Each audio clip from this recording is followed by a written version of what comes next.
Okay, so I'm back here in Visual Studio 2005, and what I want to do is I want to run some unit tests against a database that's going to get deployed with my application. So I have a sandbox database that every time we deploy the application out into the testing environment, we want to make sure that we deploy the same database with it. So what we do is we generate a new database every time consisting of the same data.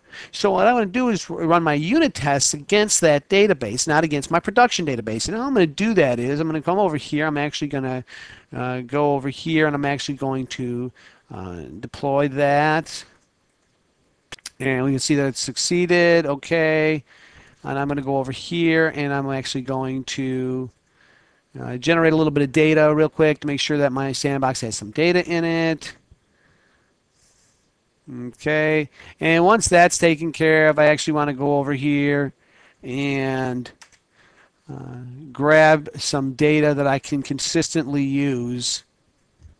So I'm going to go back to my job board. Now what I need to do is I'm going to go into my company name test here and expand this out a little bit so you have some room to see.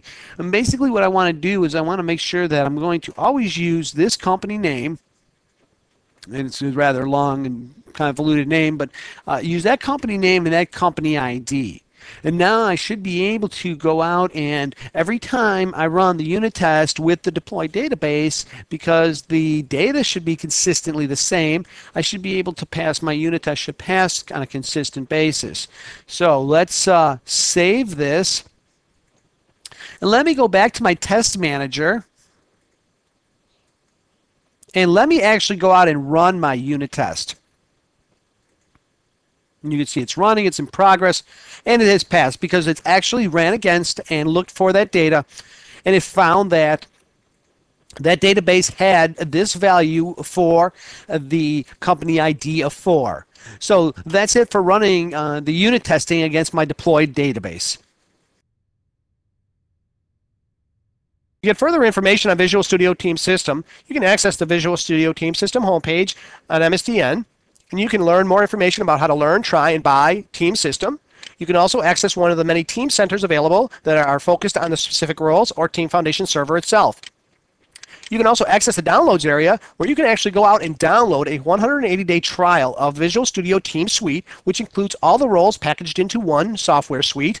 And you can take it out for a test drive to see what functionality meets your needs. And you may find that you can buy a specific role or that Team Suite is the better option for you.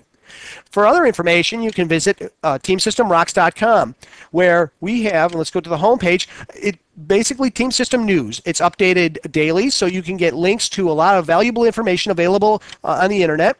You can also access the tutorial section, where you have all kinds of tutorials available to you. On the left-hand side here, we have a list of rather short 2-3 minute tutorials on very specific focused areas of Team System. And then on the right side here, you will see some longer videos, more in-depth, anywhere covering from 15 to 50 minutes in length on specific topics with Team System.